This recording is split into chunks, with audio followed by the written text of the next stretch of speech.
Good evening बच्चों। जी मैं हूँ केविन सर फ्रॉम एड्यूहैप और आज हम एक काफ़ी इंटरेस्टिंग टॉपिक के बारे में बात करेंगे। एंड ये टॉपिक है how to prepare for JEE in 1 year. अब ये जो टॉपिक है ये है ना, ये 11th स्टैंडर्ड बच्चों के लिए नहीं है। ये मैं 11th स्टैंडर्ड बच्चों से बात नहीं कर रहा हूँ कि यार अगर तुम 11th स्टैंडर्ड में हो एक साल आराम कर लो, 12th में पढ़ाई स्टार्ट कर लो, ये तुम्हारे लिए नहीं है। अगर तुम 11th में हो, अगर तुम्हारे पास 2 साल है जेई के लिए प्रिपेयर करने के लिए, तो प्लीज 2 साल अच्छे से यूज कीजिए। ये मेरा स्ट्रॉन्ग एडवाइस होगा। बड़ा सा सिलेबस है, 2 साल प्लीज यूज कीजिए अगर तुम्हारे पास टाइम है।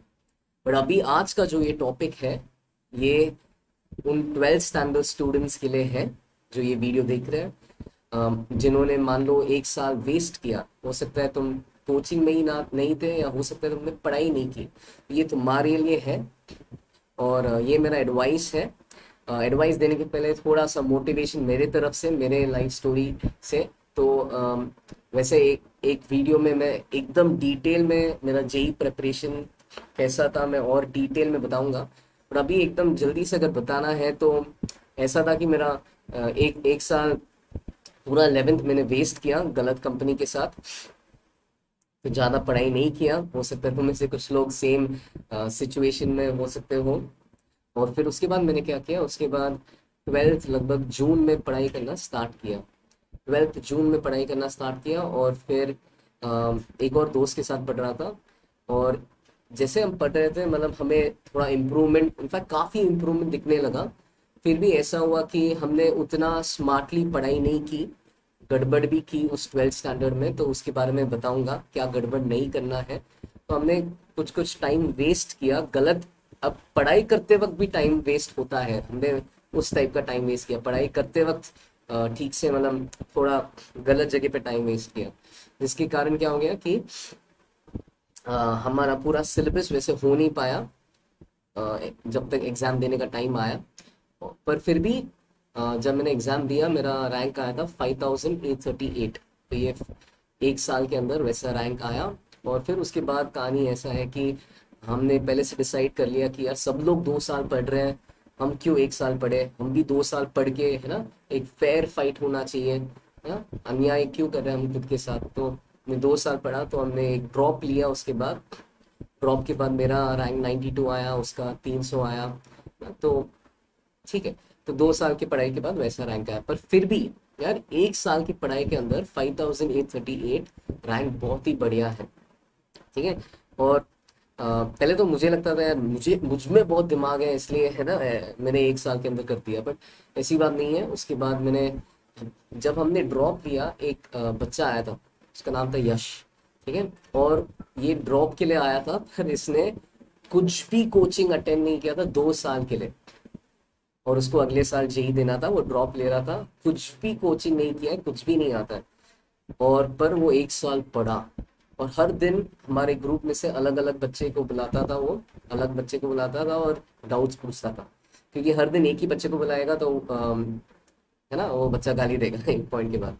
तो हर दिन अलग अलग बच्चे से डाउट पूछ पूछ के एक साल के अंदर उसका भी रैंक 6000 आया, उसका भी रैंक 6000 आया। तो ये मतलब बहुत ही बढ़िया बात है। और फिर एक बार मेरे फोर्थ फाइनल ईयर में भी, आईआईटी के फाइनल ईयर, मैं आईआईटी बॉम्बे से हूँ। तो मेरे फाइनल ईयर में एक, ठीक है, एक आदमी से मिला जिनका बेटा फिर से ना जेई कोचिंग कर रहा था। बट उसने भी पूरा 11th वेस्ट किया था। तो मैंने बस उनको थोड़ा एडवाइस दिया कि यार ये करो, एक साल है अभी, थोड़ा फाइट मार लो, पॉसिबल है। एक साल बाद उसका कॉल आता है और बोलता है कि उसका भी रैंक 5000 आ गया। 5000 का रैंक बहुत बढ़िया है, तो तुम भी ला सकते हो अगर तुम एक साल मेहनत कर लो तो। ना 5000 के रैंक में काफ़ी अच्छे कॉलेजेस वगैरह मिलेगा। मैंने बस ड्रॉप इसलिए लिया था क्योंकि मुझ में आईआईटी बॉम्बे का ही भूत सवार था, वो ही चाहिए था। और मुझे पता था कि यार मतलब अच्छे से पढ़ के, है ना, मैंने मतलब मुझे पता था उस एक साल में भी मैंने थोड़ा बहुत टाइम वेस्ट कर लिया है। तो ऐसा मैं, मेरा वो डिटर्मिनेशन था कि ड्रॉप लेके पूरा अच्छे से रैंक लेके आओ। बट अगर तुम्हें वो सब करना नहीं है, और वैसे उतना भी ज़रूरत नहीं है, हो सकता है ड्रॉप लेने का, तो 1 साल अभी से, है ना, अभी से तुम क्या कर सकते हो 1 साल के अंदर जेई में मचाने के लिए, उसके बारे में थोड़ा सा बात करेंगे। तो पहले तो ये बहुत ही ज़रूरी चीज़ है, एटीट्यूड चेंज। सब कुछ इसके अंदर आता है ना। तुम्हें खुद को पूछना पड़ेगा, क्यों मैं ये करना चाहता हूँ, क्या सैक्रिफाइसेस मैं है ना, क्या क्या सैक्रिफाइस करने को तैयार हूँ। ये सब खुद से पूछिए। एक ड्रास्टिक एटीट्यूड चेंज ही दिखना चाहिए, है ना। तुम्हारा सबसे बड़ा प्रायोरिटी अब ये अगले साल के लिए, अगर तुम्हें सच में बचाना है, वो होना चाहिए एटीट्यूड चेंज। जेई बोर्ड्स की तरह नहीं है, आखिरी आखिरी हफ्ते में, आखिरी महीने में देखा जाएगा, पढ़ लेते हैं, बचा देंगे, ऐसा नहीं होता है ना। वैसे तो 2 साल का प्रिपरेशन का ज़रूरत है, फिर भी अगर 1 साल के अंदर तुम्हें ये करके दिखाना है और अच्छा रैंक लाना है, तो एटीट्यूड चेंज बहुत ही ज़रूरी है। ठीक है, तो मतलब तुम्हें सैक्रिफाइस, है ना, टाइम डालने के लिए तैयार होना पड़ेगा, और गलत चीज़ें को सैक्रिफाइस करने के लिए तैयार होना पड़ेगा। जैसे क्या, no TV series, no social media, है ना, ये एक बहुत ही बड़ा सैक्रिफाइस तुम्हें करना पड़ेगा। No TV series, social media, mobile games, ये नेगोशिएबल ही नहीं है। ठीक है, इसके बारे में डिस्कशन भी नहीं हो सकता है। अगर तुम्हें 1 साल में जेई मचाना है, पूरा बंद करना पड़ेगा। हमारे घर में तभी तो मतलब गेम्स उतने भी एडिक्टिव नहीं थे, फिर भी मैं उतना खेलता नहीं था, अभी भी नहीं खेलता हूँ, अभी भी मुझे टाइम वेस्ट नहीं करना है ना। तो मेरे अभी और गोल्स हैं, मुझे म्यूज़िक सीखना है और सीखते जाना है। तो मोबाइल गेम्स और सोशल मीडिया पे मैं बिजी नहीं हूँ, क्योंकि मैं टाइम गंवाना नहीं चाहता हूँ अभी भी। तुम्हारा तो पूरा करियर ही अगले साल पे डिपेंड करता है। तुम्हारे लिए ये सब, है ना, डिसीजन लेना कितना ज़रूरी, सही डिसीजन लेना कितना ज़रूरी है। नो टीवी सीरीज, चलो एक मूवी देख लिया महीने में एक बार, वो अलग बात है, बट टीवी सीरीज तो एक के बाद एक के बाद एक के बाद एक हर दिन देखते जाओगे, है ना। तो ये सब टोटली बंद करना है तुम्हें 1 साल के लिए। हमारे घर में मेरे मम्मी पापा ने केबल ही निकाल दिया था, मतलब मैंने उनको बोला कि केबल प्लीज निकालो, और वो भी तैयार हो गए और उन्होंने भी केबल निकाल दिया ना। तो ये उनका सैक्रिफाइस था। तो तुम भी एक बार, है ना, घर वालों से बात कर लो, उनको भी थोड़ा सा समझाओ, और ना तैयार हो जाओ पूरे सैक्रिफाइसेस करने के लिए। ठीक है, अच्छा, दूसरी बात है, पुट इन, है ना, as many hours as you can. जितना टाइम दिया, जितना टाइम दे सकते हो उतना टाइम दे दो, जितना टाइम दे सकते हो। ऐसा कोई, बहुत बहुत बच्चे पूछते हैं, सर कितने आवर्स तुमने पढ़ा, कितने आवर्स तुमने पढ़ा। मुझे एक्चुअली बोलने के लिए मैं चलो बोल दूंगा कि हो सकता है 5-6 घंटे पढ़ा मैंने, बट वैसे तो मैंने कभी गिना नहीं, है ना। ये एटीट्यूड चेंज, समय गिन के मत पढ़ो। तुम्हें पढ़ना है, तुम्हें मचाना है, जब ये तुम्हें समझ में आ गया, तुम जब भी तुम्हें टाइम मिल सकता है तुम पढ़ोगे। तो put in as many hours as you can. तुम जो टाइम मिलता है ना, थोड़ा ऑफ कोर्स बीच में थोड़ा एक्सरसाइज वगैरह कर लो, चलने जाओ, या थोड़ा सा रिलैक्स वगैरह भी कर लो, थोड़े बहुत हॉबीज तुम परस्यू कर सकते हो, बट फिर भी मेन चीज एटीट्यूड चेंज ही। 1 साल के लिए जितना टाइम दे सकते हो दे दो। ऐसा कुछ नहीं है 5 घंटे में, 6 घंटे में, वैसा गिनना ही नहीं है टाइम, जितना दे सकते हो उतना दे दो। ठीक है, बहुत जरूरी है। और ये सब अगर तुम्हें लग रहा है बहुत, है ना, स्टेप 2 स्टेप 3 ऐसा लग रहा है कि बहुत ही बड़ा चीज पूछ रहा हूं मैं, इससे तुम पहले स्टेप 1 पे फोकस कर दो। एटीट्यूड चेंज चाहिए। क्यों ना, क्यों चाहते हो जेई, क्यों करना है तुम्हें, क्यों मचाना है तुम्हें इस एग्जाम में। अगर, है ना, वही क्लियर नहीं है, उसी का मन नहीं है, तो है ना, तो फिर ये सब बाकी चीजें करने के लिए तुम्हें मोटिवेशन नहीं मिलेगा। तो पहले स्टेप 1 अच्छे से खुद खुद मतलब डिसाइड कर लो कि तुम ये करना चाहते हो, क्यों करना चाहते हो, और फिर स्टेप 2 स्टेप 3 वगैरह, है ना, स्टार्ट कर लो। स्टेप 4 बहुत जरूरी है। ये मेरे टाइम पे मैंने ये नहीं किया था, इसके लिए गड़बड़ हुआ। बाय द वे, मेरे टाइम पे मैंने काफी आवर्स डाला था। हम इनफैक्ट जब पढ़ते थे हम ही सेंटर को बंद करके जाते थे, वॉचमैन के बाद हम सेंटर में ही पढ़ते थे, घर पे नहीं होता था, और हम ही सेंटर को बंद करके घर जाते थे। मतलब तुम देख लो, तुम्हें उतना आवर्स वैसे देना चाहिए जितना दे सकते हो। अच्छा करंट, बट अच्छे से सोना है ना, नींद पे कॉम्प्रोमाइज कर लो, तो नींद पे कॉम्प्रोमाइज मत करो। ये सब टीवी सीरीज वगैरह, सोशल मीडिया, यूट्यूब, व्हाट्सएप, मतलब यूट्यूब तो नहीं बट एटलीस्ट व्हाट्सएप, इंस्टाग्राम, ये सब बंद कर लो, ठीक है। अच्छा करंट टॉपिक्स को थरली करना है, बैकलॉग्स यहाँ पे अलाउड, मतलब बैकलॉग्स नहीं रखना है, ठीक है। तो अभी जो सर पढ़ा रहे हैं, अभी जो क्लास में हो रहा है, उसमें बैकलॉग नहीं आना चाहिए, ठीक है। वो टॉपिक्स तुम जो हो रहा है क्लास में, सारे होमवर्क, सारे डीपीपी वगैरह करते जाओ, उसमें कुछ भी बैकलॉग नहीं आना चाहिए, ये बहुत जरूरी है, ठीक है। उस पर फोकस कीजिए। खास करके इसमें है ना टॉपिक्स, ऑर्गेनिक केमिस्ट्री, ऐसे है ना बहुत सारे, मतलब ये सब बेसिकली सारे चैप्टर्स जो भी अभी चल रहा है ना, सारे चैप्टर्स में बैकलॉग नहीं होना चाहिए। मैं एक्चुअली पॉइंट 5 के बारे में भी बात करूंगा। तो स्टार्ट क्लियरिंग पुराने चैप्टर्स के बैकलॉग्स, ठीक है। तो पुराने चैप्टर्स के जो बैकलॉग्स है, ठीक है, वो क्लियर करना स्टार्ट कर लो धीरे धीरे। करंट टॉपिक्स चालू रखो, पुराने चैप्टर्स के बैकलॉग्स धीरे धीरे क्लियर करना स्टार्ट कर लो।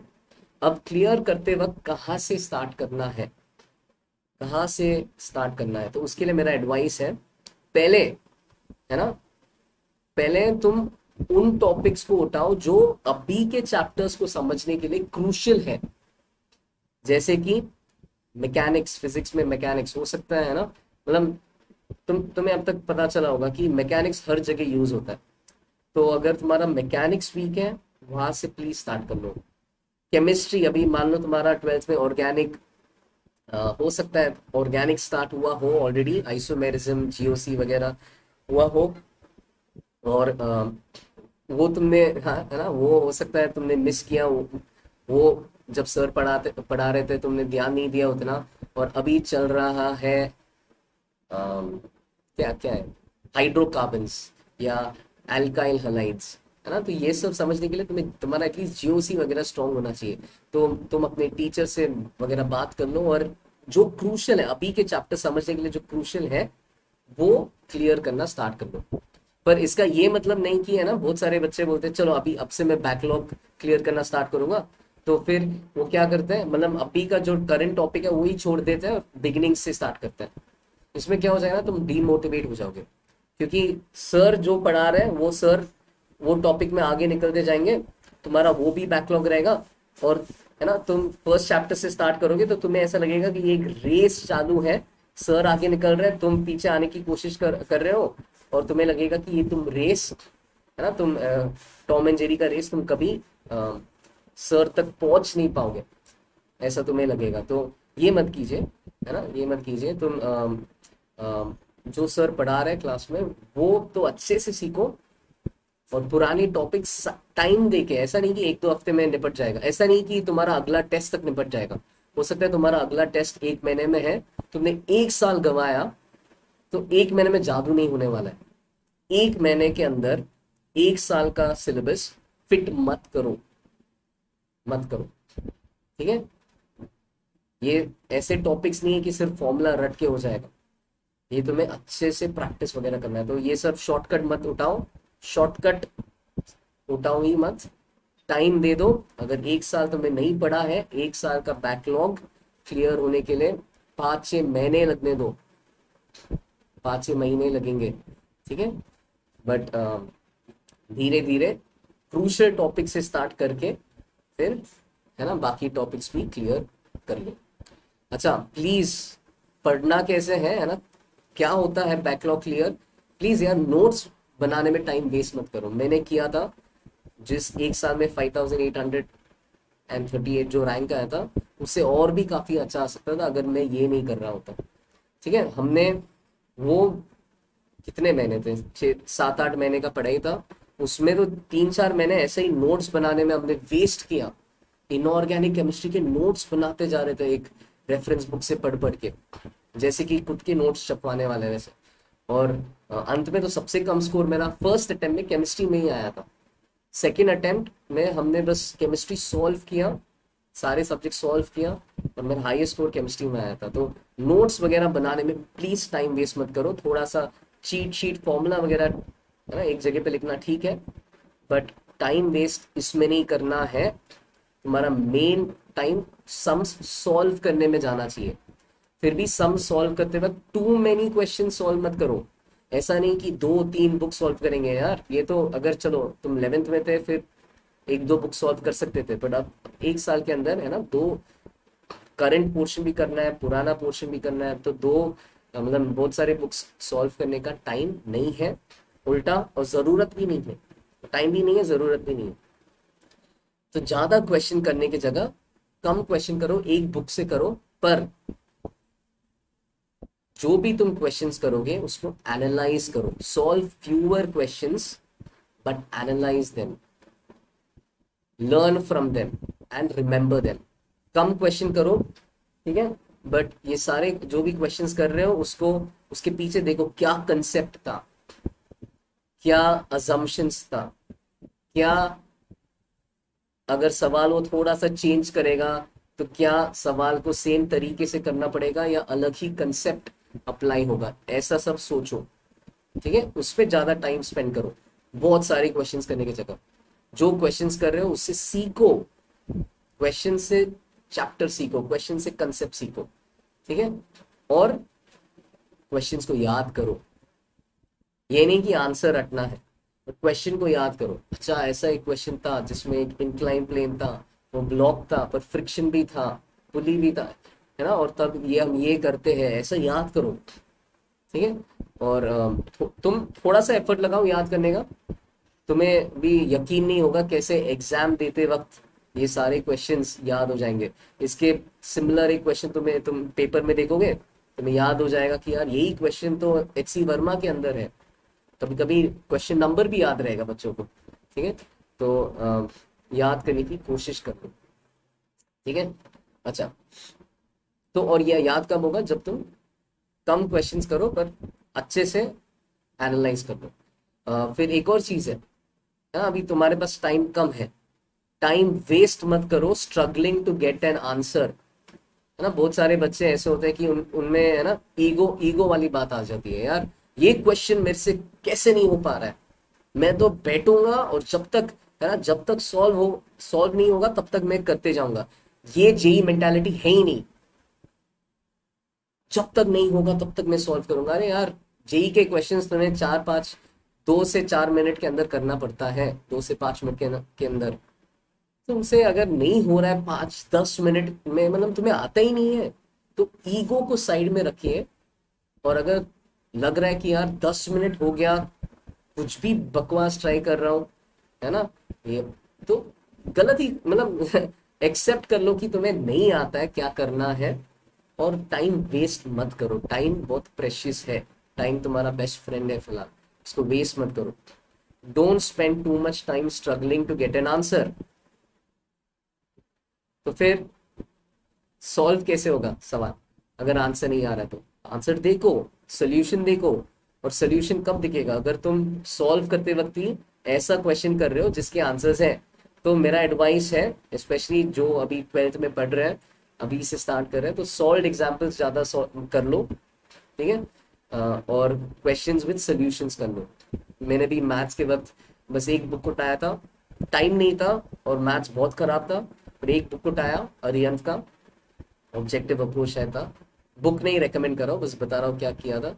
और उस बुक पे सॉल्व एग्जाम्पल्स थे 25-30, उन सॉल्व एग्जाम्पल्स को किया। बट ऐसा नहीं कि कर लिया हो गया, नहीं किया। करते वक्त सोचा, अच्छा चैप्टर मतलब ये कंसेप्ट ऐसा है, अच्छा ये क्वेश्चन ऐसे करते हैं, एनालाइज किया, उन 30 क्वेश्चंस को सॉल्व करके जो इंपॉर्टेंट थे उनमें से याद भी किया, कुछ कुछ मार्क किया रिवीजन के लिए।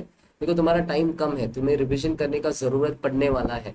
अगर तुम क्वेश्चंस मार्क नहीं करोगे ना रिवीजन के लिए, तो फिर जब करने जाओगे रिवीजन, बुक खोलोगे, वापस देखोगे 50 क्वेश्चन, कहाँ से टाइम मिलेगा, है ना, मन ही नहीं करेगा रिवीजन करने का, है ना। तो टाइम का क्रंच है, तो इसलिए प्लीज अभी से है ना, जो क्वेश्चंस याद करने, स्पेशली जो क्वेश्चंस याद करने लायक है, जो अच्छे क्वेश्चंस है, उसको एक मार्क भी कर लो, ऐसा स्टार मार्क बना लो, क्वेश्चन के सामने स्टार मार्क बना लो, जो क्वेश्चन याद करने लायक है।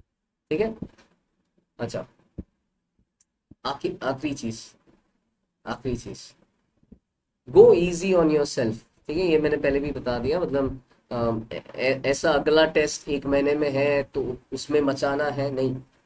तुम्हारा मेन एग्जाम जो है अगले साल है, उसके लिए अच्छे से पढ़ना है।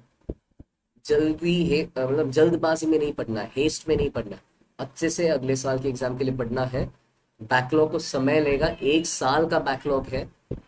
अगर तुमसे 1 महीने में क्लियर होता तो हम भी 1 महीने में ही पढ़ाते थे, 1 साल क्यों खींचते थे, है ना।